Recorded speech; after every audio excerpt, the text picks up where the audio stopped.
Welcome everyone, and thank you for joining this morning. This is some opportunity for some additional information for you on our building renewal program.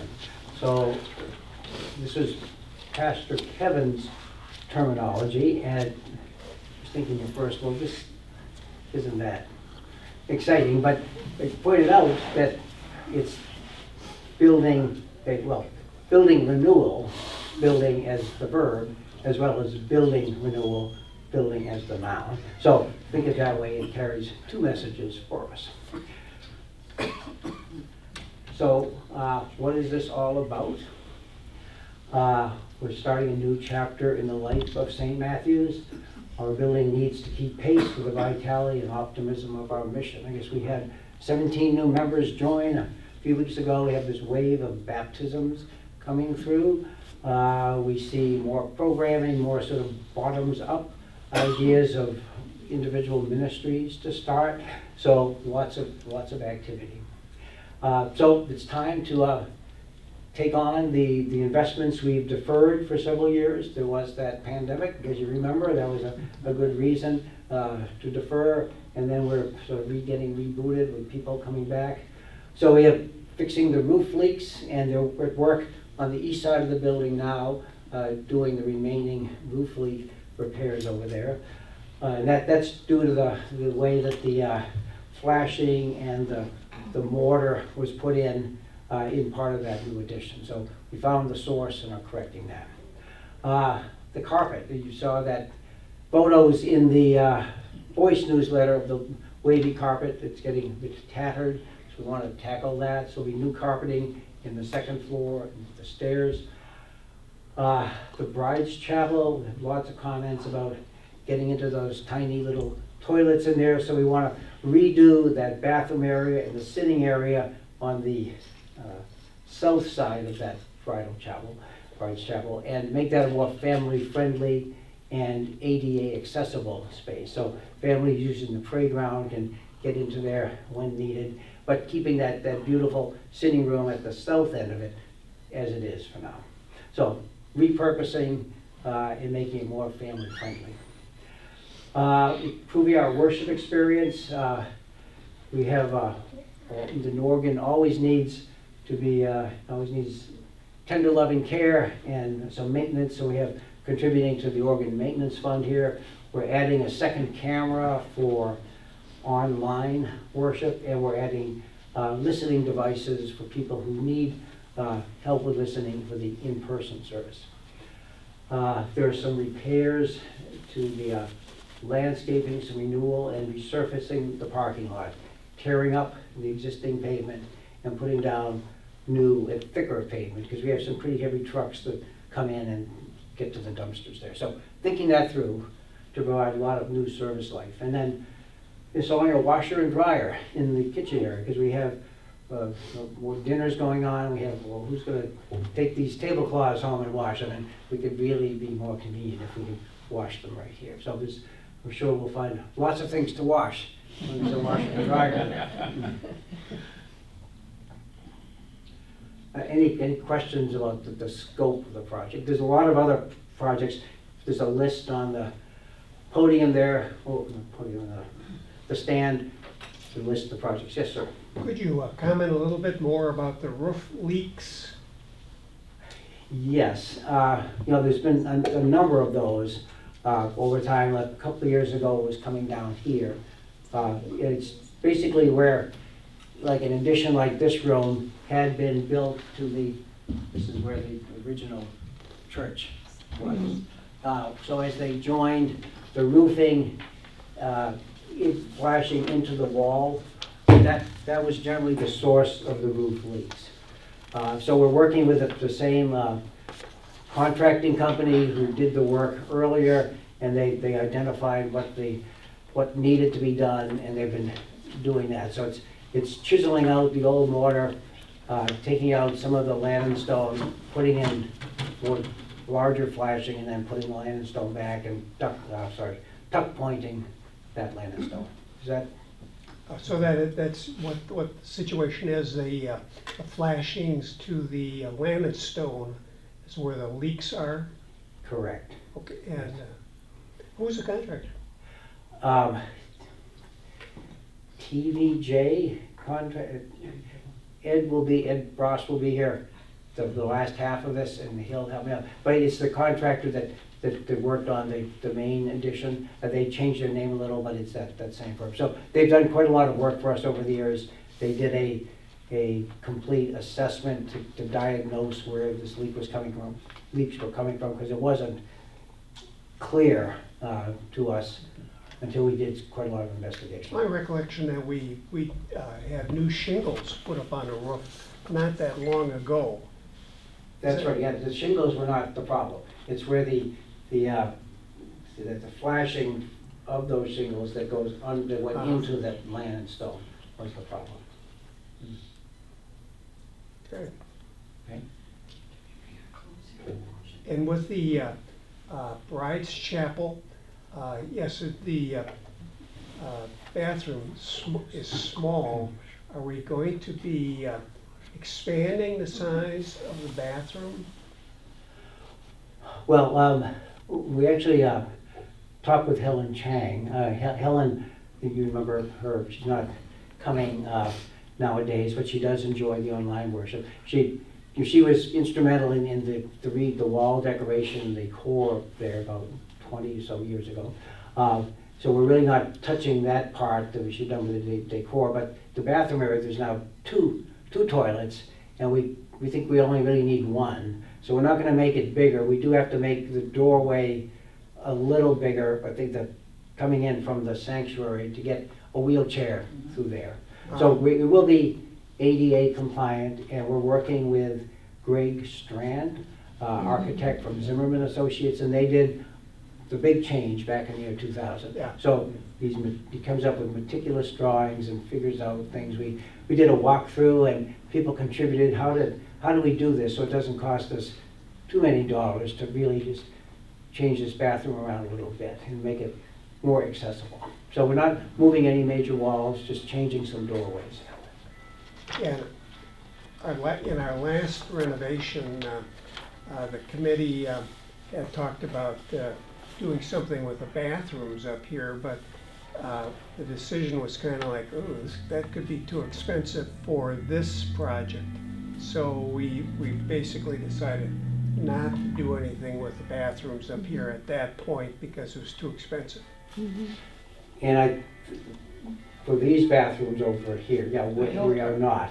The one across from John's office. Oh, right, and Yeah. we're not doing those either, right, because it gets expensive. Yes. You know, basically it starts with 40,000 and goes up. So we want to tackle one at a time, and doing this one next.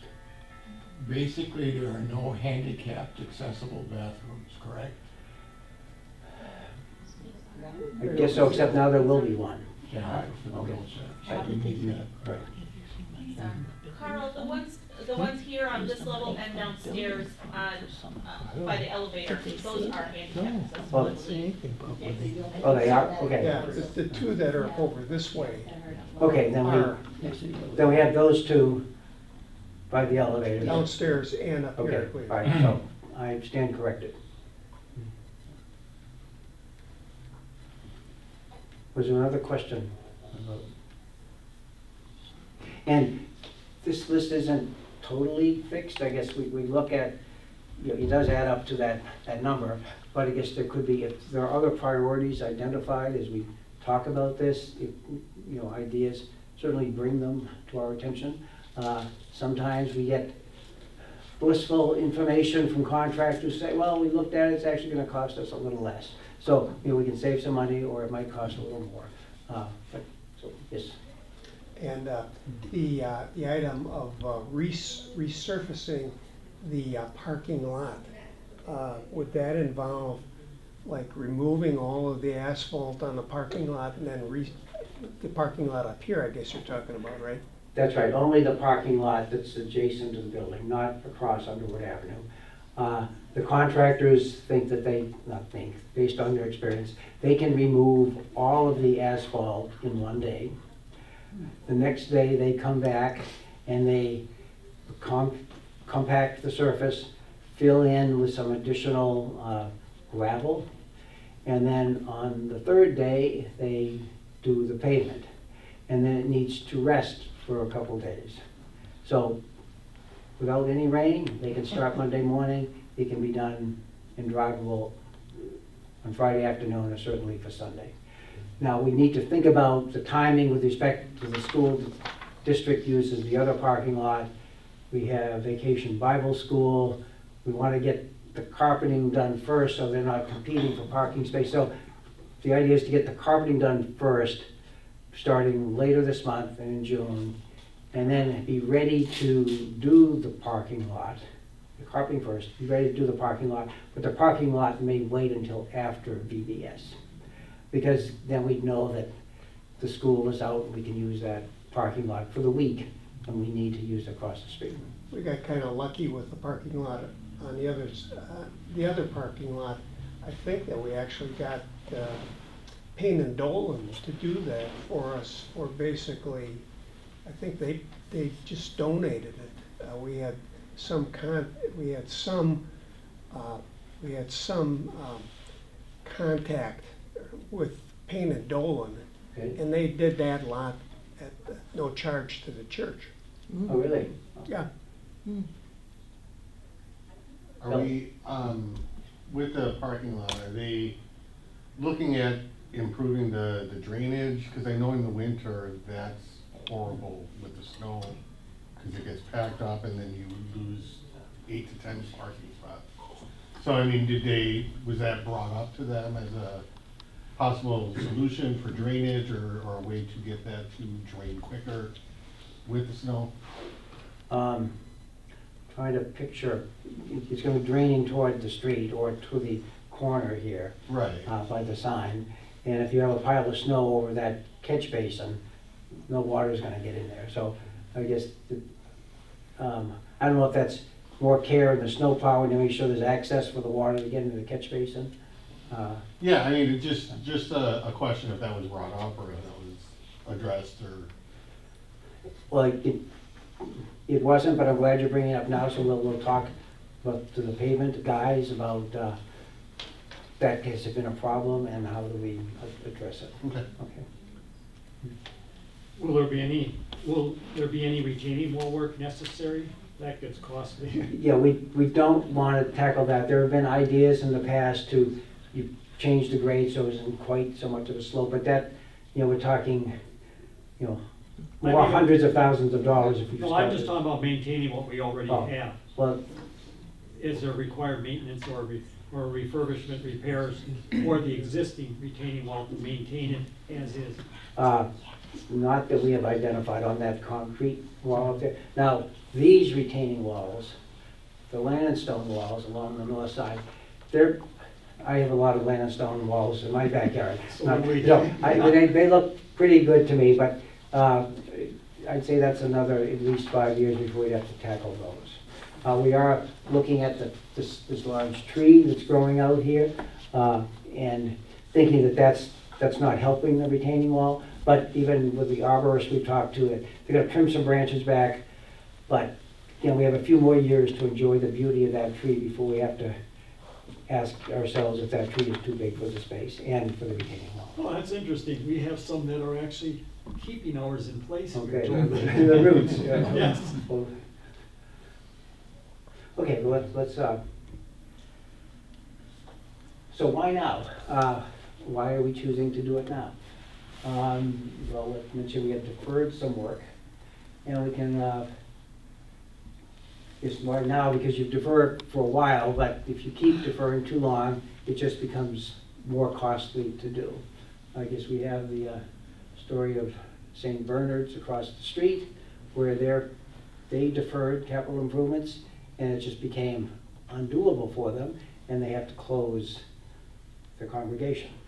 We certainly don't want that to happen, but we don't want to keep deferring. We want to get things fixed. We certainly don't want anyone to trip on the road or something like that. So now is a good time to do it. There's a lot of price inflation as the pandemic ended. Contractors were very busy.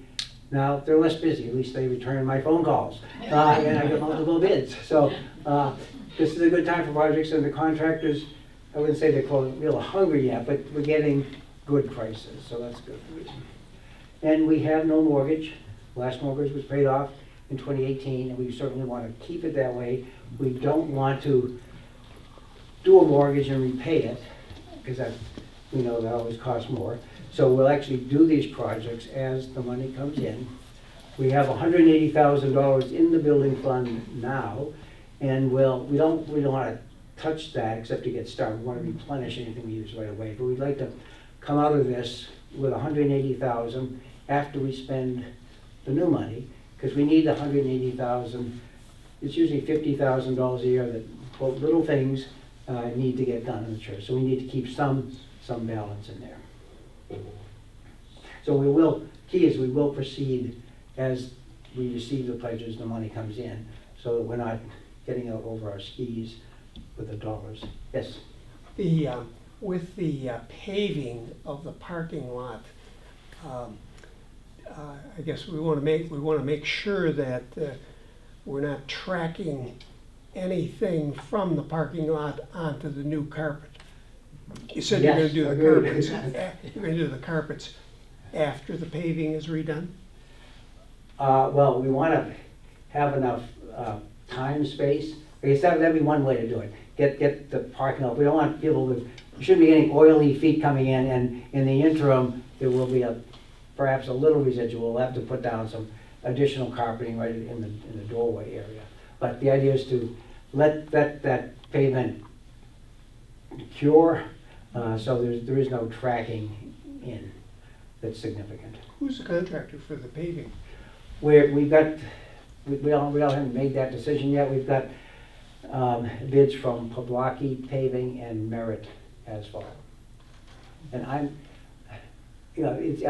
we have Al Van Lift and Ed Dross who know all the details here, so I'm not ad-libbing, but I guess I don't have all the information. So for more information, particularly Ed and Al to get with. Have we got a bid from Payne and Dolan? No, we don't, but I guess since you brought that up, we will. Yeah, I can speak to Payne and Dolan. For years, they help Lutheran churches at quite a reduction. They're a huge construction outfit, and they're also very deeply Lutheran in their roots, okay? And when we did mission new developments, they would come in and do parking for free. That may have changed, but this goes back 25 years. Okay, I don't know why that name wasn't brought up earlier, but I'm glad it is now. So, Payne and Dolan, thank Yeah, you. like I said, they actually provided a lot across the street for us, and it was no charge to us. Well, I think we had certainly want to talk some with them. member who was. Okay. I think we had a member who was maybe part of the family or something like that. Okay. But I think that that was quite a nice thing for us that the parking lot across the street was paid. We didn't have to pay for it. Yes. Well, thank you. So just a little more information on what's going on with worship services and online attendance and in-person attendance. Our weekly in-person attendance in year-to-date has been 335 between the 8:30 and the 11 a.m. services, and an additional 105 people who you don't see but are out there watching. And so we want to enhance that online worship experience with a second camera. And we want the organ maintenance to be performed so that it enhances both for in-person and online attendance. And then within the in-person worship experience with the listening devices for those that need assistance with hearing. So how? I did think there was going to be a pledge form on the table. I don't see any pledge forms, but if we don't have any here today, you will find them in your mailbox probably by Wednesday of this week. So it's a little form. They will look familiar to you. So a new dedicated fund has been established called the 2024-2025 Building Renewal Fund. Those pledge forms, if they're not here today, you'll get them soon. The letter is ready to be mailed tomorrow. And we ask that you look at this and give it prayerful consideration and try to get it back to us by June 16th. We'll continue accepting these for a long time, and we'd like to sort of understand where things are heading. And then the pledge can either be a weekly or a monthly from June of this year to the end of 2025, or you can make one or more payments this year and next year. So goals and progress, the goal is $300,000. We've been doing some legwork to catch up with some people to get some early commitments. We already have $55,000 secured toward, yes, sorry. I'm one of the, I'm not sure how many people do this, but I'm one of those members that at the end of the year makes a qualified deduction from my IRA, and so I make a payment once a year at the end of the year. Now, I really have not been, I don't know if others do it, but I really have not, in that process, I've not really, I haven't really said, well, take so much of this donation and apply it to our ongoing maintenance, and take so much of that and apply it to something like this. Now, is that typical, that some of that qualified donation that I make is actually going into this already? Well, it could be. I actually give that same way, and what the office told me, I tell my IRA people, send this many dollars to St. Matt's, and I tell the office how I want it to be split. Oh, I haven't done that. I just Yep, yep. said, I'd like to, I'm gonna Right. donate this much, Right. and so then, So it actually, probably I'll goes get in a the check, general, you know, yeah. I'll get it over here to Al and Right, say, okay, well, here's my yep, just my tell them, donation. yep, how they want it to split. Yes. I'm actually the one who writes those checks for a financial advisor, and you can tell them also, you know, send 1,000 to the building fund, send 1,000 to the general fund. You can have the checks issued with the memo on it also. Well, as I do it right now, I just, I have my advisor tell Schwab, make out these checks, Right. these six checks that then I distribute to the various organizations, you know, like Channel 10, Channel 16, blah, blah, blah.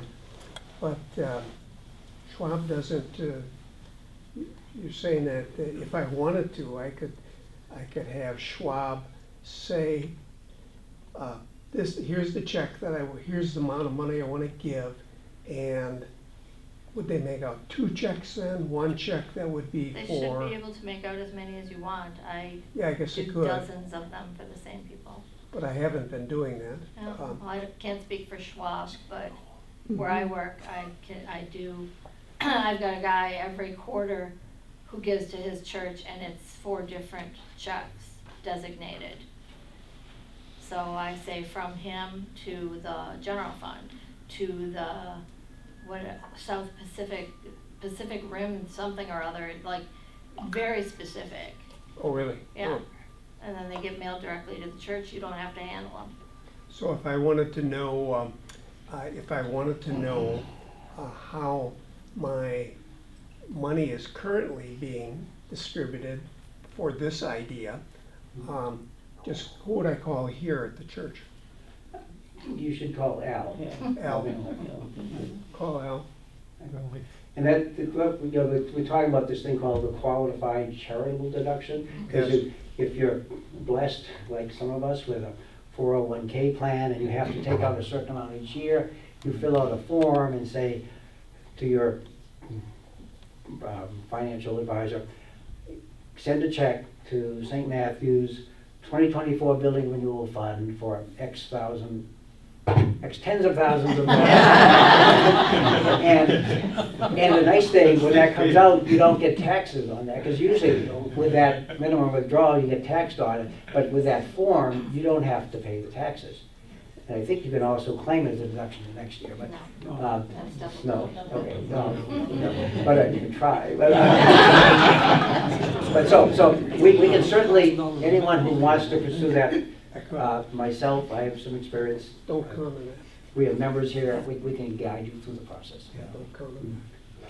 So we made progress, we'll keep the work proceeding with the funding we receive, because we don't want to get into a debt situation.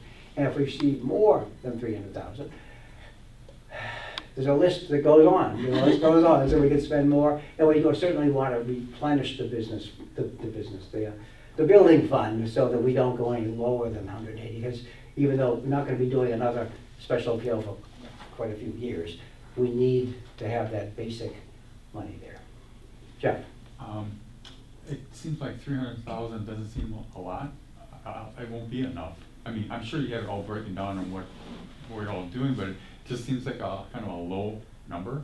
And if it goes up, obviously you're going to continue to what your goals are. But it just seems, I mean, people won't be upset when they say that, well, it's actually 500,000. Well, we don't want to get into that. I guess we have looked at the prices, and the original quote for the carpet Right. we're estimating 50,000, the quote came in at 40, so that was good. The parking lot, the guess was 80, it came in at 76. So we're doing okay, but there will be the surprise. There's some contingency in the projects we have. There's some that the windows in this room aren't that bad, that those could be deferred. So we're going to be, that's why we're going to be careful. But yes, 300,000 is a lot, but when you start tearing things up and redoing it, it's not a lot. So what I'd like to do now, I guess, Becky, if you could, Becky Ben Palmer, is an online worshiper with us, and she would like to talk about her experience and what the joy she gets from online worship. Wow. Good morning, everyone. I've been a member here for probably about 30 years or so. I started using online worship about 4 years ago, when the pandemic started. We all did, between the worship service and the daily devotions we did, which I really did enjoy a lot, and I kind of miss them now too. Over the last, I'm a nurse over at Children's Hospital, and so I still work weekends, and so I can't come on many weekends because I'm working. So online worship has been really nice for me, that I can choose to worship, at a different time rather than I get here on Sunday morning. I can pull up the online and watch the service there, where I can still feel like I'm connected. Over the last 3 years, I've had several health issues. I've had 2 bouts of cancer, so I've been out for a long period of time, and just recently starting to come back, where during that time, I was able to watch the worship service online, and like I could still participate and still feel like I was connected to St. Matthew's when I couldn't be here in person. And I've truly enjoyed the online worship. I hope that St. Matthew's continues to use online worship, because I think it's very important for people who cannot be here. And I totally enjoy it. I mean, I miss being here in person, but it's been a way to stay connected to St. Matthew's, which has been really helpful to me.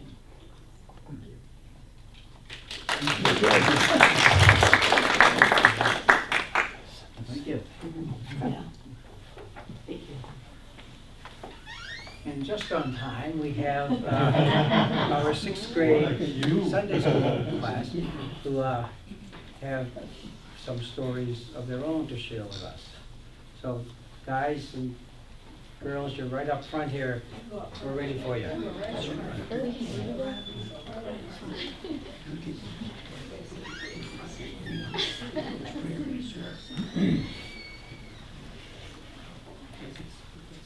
Hi, everyone.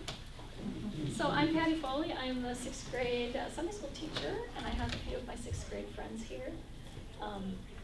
We understand you're talking a little bit about building renovations and things like that, and we thought we would share some of the things that are special to us about the space, and we kind of asked ourselves what would be different in our lives if we didn't have the building, or if we didn't have certain things that we're able to do inside the building. And so I'll ask whoever would like to start to just share some of your thoughts with the group. I have a question. How long exactly are we gonna talk for? I was not told. You only have to take a minute or so with whatever you have to say. No, no worries about talking too much or too little. It's all good. So who would like to start? And we don't all have to speak, but whoever would like to share. Sure, yeah. So maybe introduce yourself and then share. So, hello, I'm Caleb. And I'm gonna talk about the coffee hour space. It's really fun how we're able to like just get there, go to church or go to second service if we want, and then just get a snack. And that's fun. That's fun in itself. But then the best part about it is being able to talk to other people. Because everybody likes talking, I mean. So I've met people like younger than me and way older than me, and I've talked to them. And like, I don't know. It's just amazing. Could you talk a little bit about, what do you remember about Big Group and some of the things that would happen in there? Oh, yeah. Space, some of our favorite, even though we're sixth graders now, there are some favorite memories of that wouldn't be possible without the building space. Yeah, I loved watching like the videos that whoever was running it, probably Gretchen, whoever would put it up there. I remember the Heyo videos; those were very funny. I loved them. And I loved how we would always do a craft too. That was fun, and you got to like talk to other people. And yeah, I feel like coffee hours is like that, but for all ages, not just 1st to 5th grade. Well, I mean, you have a question out there. yes. Caleb, have you thought about becoming a preacher? You are full of love. Yeah, I would need to practice. I haven't prepared a speech or anything. I'll pray for you. Yeah. Would you guys like to talk now? Go ahead, Leah. Here, I'll go. Okay, so I'm gonna talk about I wouldn't know a lot of people here if this building were to not exist, cause like I wouldn't know anybody here if this building wouldn't exist because this building has a lot of people. How many different schools are represented? Just these 6 people. I think 4, right? Wait, Longfellow, Whitman, PPMS. What else? What? Poplar Creek. Yeah, 4 schools. Yeah. Hi, I'm Xavier, and one reason that I'm glad this building is here is because when I moved, I've had plenty of things happen that have shaken the stability of my life. And had I not been going to this church, I would not have had my friends to help keep me stable and get me to recover. And can you share about the Bryce Chapel, Xavier, your family example of the Bryce Chapel? Also, my family has had like 4, I think, weddings here, and the fact that we're renovating the Bryce Chapel is something that I know which is well overdue for a makeover. I feel like that was needed, and I'm glad that we're doing that, and I hope that we can raise the money to get that happen. Alright, so my name's Abby, and I'm going to be talking about the sense of community in the church. I just think it's a good way to like gather people together and like to talk about like just Jesus, and like that brings everyone together to be able to talk about that. So yeah. Alright, so I'm Isaac, and I think that is great that people come here together to like talk about Jesus, and that brings people together, and it's nice how it's going to be like a good space to do that in like big group, which I liked a lot. It's like fun to do and talk about Jesus. So yeah. Yeah. Any final comments, 6th graders? Did McKenna talk? She's taking a little break, so we're all good. Yeah. So, And then what else should we mention? We do have a little competition going with our 6th graders of who comes to the most Sunday school classes. Yeah. So next week is the last Sunday school class. camping, So Trent. it's Because I go camping. But I mean, you know, if we didn't have the space that we have here, if we didn't have a reason to all come together, these are friendships that I think will be lasting for a really long time, even into the summer, even when we don't have summer. Right? Thanks for letting us come.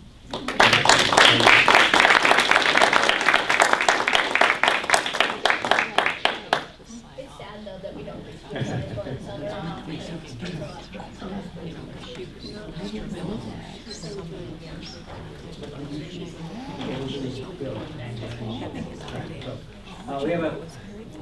That was great. So we have 2 more presenters.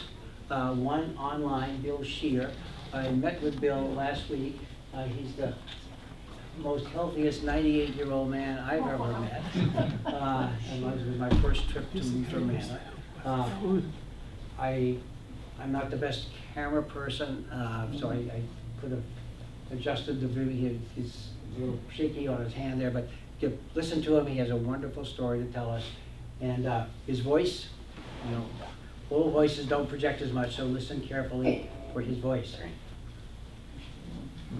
Hi, I'm Bill Shear. I've been a member of St. Matthew's for about 20 years. My wife and I enjoyed every day that we got to go to St. Matthew's. And today, I go on streaming to get the service. It's so nice to hear John play the organ every Sunday. I think we've got one of the best organists in the church.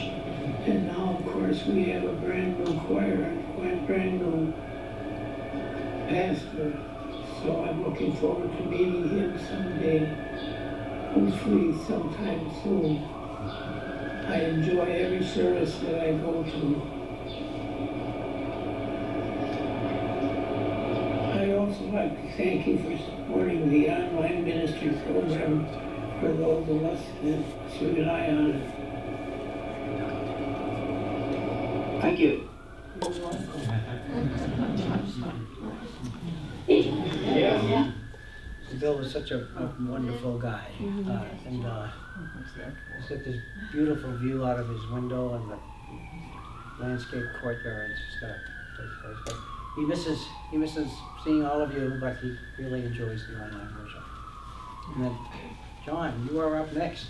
And tell us about the experience at the Trinity Episcopal Church. You were just there. Well, we did something rare. We invited the Episcopalians. They behaved themselves. So and if you were at the 8:30 service, they sang wonderful. And we just finished, literally just walked over. The choir sang with them for their service at their 10 o'clock service. So it was wonderful. So it's been a busy morning. All of our choir. It was great. So I follow Bill Shear, who I've known forever and ever, and his wife Doris. If some of you remember Doris Shear, worked at Byhoff Music Store, where I was music manager for a while. Doris got me the job there, which was good and bad. I bought a lot of music, so paycheck basically went over there. But they're just wonderful people. So this was not planned that I follow him with it. So there's some money in this building renewal for the organ. The organ's 25 years old, which in organ world isn't that old, and it's not like, well, we got a new one come, just, no. So after 25 years, some general maintenance, that's basically it. So what we're talking about is, there's 25 years of dust. Think about that. Ooh, yeah, cleaning it. So with over 3,000 pipes, cleaning dust is a big job, right? You just don't take your Swiffer. It just doesn't work. So that's, that's just a 25-year problem. Now, this is not my fault, but some of the parts are kind of wearing out just because of use. No, it's not my fault. It's good that it's being used, but it's just like a car. Any maintenance thing that you have at home, after constant use, it just needs to be repaired, fixed, and some. The other thing that happens to metal is it fatigues over time. Just gravity itself, just the way it is, just the delicate nature of it. Some of the big pipes in the front, some of the small pipes in the back, just start to sag. Metal sags, it just moves. So it's some of the voicing, it doesn't speak as well, just needs to be adjusted. So it's not like, oh my gosh, this is a huge, huge project. It's some kind of general maintenance. And that's why I kind of guesstimated. Believe it or not, it's like buying a car. Would you want to buy a car? Sure. How much you want to spend? Oh, I don't know. Well, you can spend as much as you want, right? So the same is true with all of this stuff with the organ too. So I think I put in for $25,000 to look at all of these little concerns and see where it goes. You could spend as much money as you want, right? You know how that goes. So, any general questions? Other than that, that's good. Thanks, Carl. Well, could you explain how the second camera will work? I don't know anything about the second camera. Well, I'm sorry. Is it on the organ? Yeah,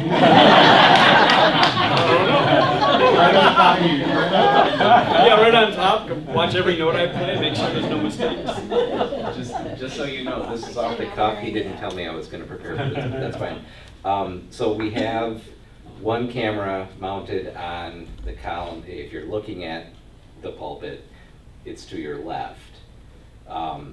There's a column to the right where we can install another one that either is going to be exactly identical or they may be upgraded versions. It depends on what equipment we can find, because that system is also, you know, a few years old, and to add a newer camera it's not dependent on the age of the first camera, but the controller for both of them, we may have to upgrade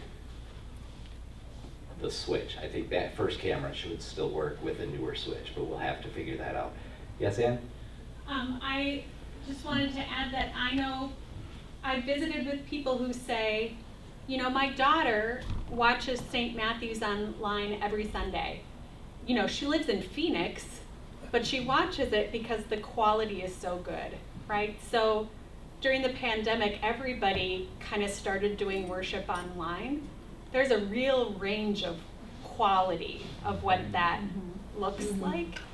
And so part of the number of people who come to worship online are people who watch because the camera's steady and you get to look at more than one angle and the sound's good and the music's good and the preaching is excellent. That's not true at every church. And so that's just one way that we reach out to people that we don't even know about. Right. And I think it's wonderful. And yeah, like we have the one camera that moves right now. We've got another camera mounted up on the balcony that we can move manually. And we have a stationary camera behind the altar that is great for shots right down the aisle, but we can't move it. We can't control that. So having another movable camera gives us more options to add variety to the video, or like right now in this season we have the large white fabric hanging above the baptismal font area. That's right in line with our balcony camera. So we lost one angle right now. So having another camera on the column there just gives us those options so that we can make that service experience, you know, enjoyable for anyone who's watching online, or actually for anyone watching the monitor cameras at the back of the sanctuary. And I think too, for like when the kids are performing, we can kind of get them from both sides now. We could actually switch back and forth. So that if your child is on the right-hand side, you know, you might be able to see that even better, or your niece or grandchild or whatever. So actually, I think that was going to be my question: is it going to be another one of the movable ones? So. Yes, it will be a movable. They're called pan, tilt, zoom, and like I say, we can move the one on the balcony, but we have obstructed view from there. So this one will open up those options. And that one tends to like take a while to refocus. It's anyone who's worked in the balcony, yes, we know that. There's only so much I can do to help that camera, but having another one on the column like this will make it look very professional. And we're not professionals in the balcony. We're all just kind of doing this as a hobby type thing. So having good equipment helps us make it look nice for everyone on the other end. Yes? I have a question. is there a way that there can be a camera used? I know you've got one in the center now. Mhm. It's just like weddings, having done hundreds and hundreds of weddings. Mhm. There's 500 shots of the wedding party and no shots of the people who came to the wedding. Okay. And we have a tendency to do that in church, you know, this. To build community, can there be a camera that shows everybody coming up for communion? We usually do that.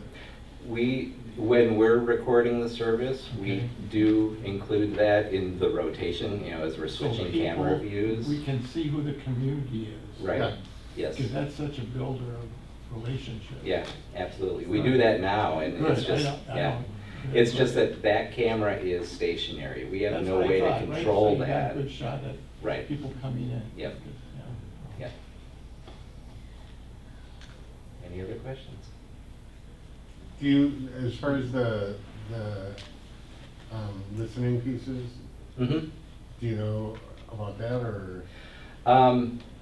So right now, we're figuring out the numbers and the viability of just adding to the existing system we have, or going with something like a loop system, which newer technology, better quality of the sound, and better adaptability to, you know, like a lot of modern hearing aids can tie right into the loop system, that type of thing. Right, and that's kind of what I was gonna say is, I mean, is there something where we could almost broadcast it like on an FM band or something like that?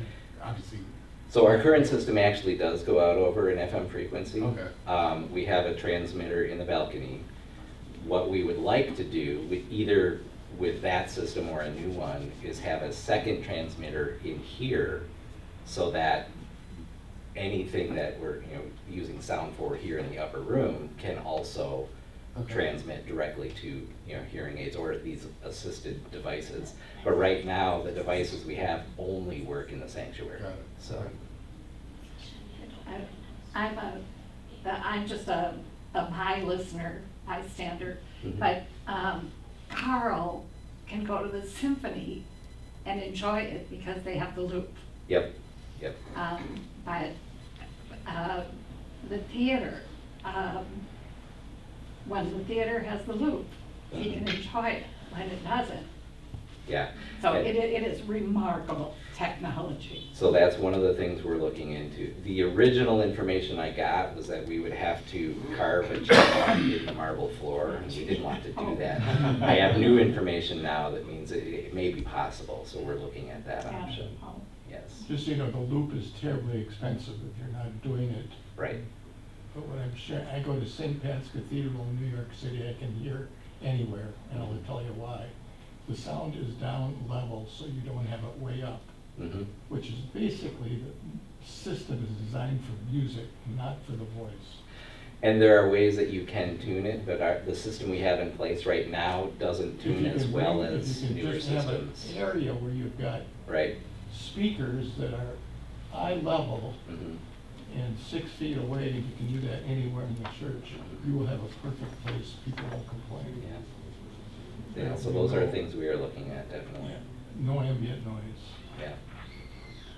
Even I'm getting to that age. I've played percussion so much of my life that. I hear you. Or do you? I can relate. Anything else? Well, thank you, Brian. You're welcome. Okay, well, that gets to the end of our planned program. If there's any other questions or comments, oh, Ed is here. So we'll talk about the pavement later. There's very good input on maybe another potential pavement contractor we could approach. But if there's nothing else, we'll declare victory then. So everyone, a little more time. Happy Mother's Day to all the mothers in the room, and thank you for attending, and thank you for your support to this pledge drive.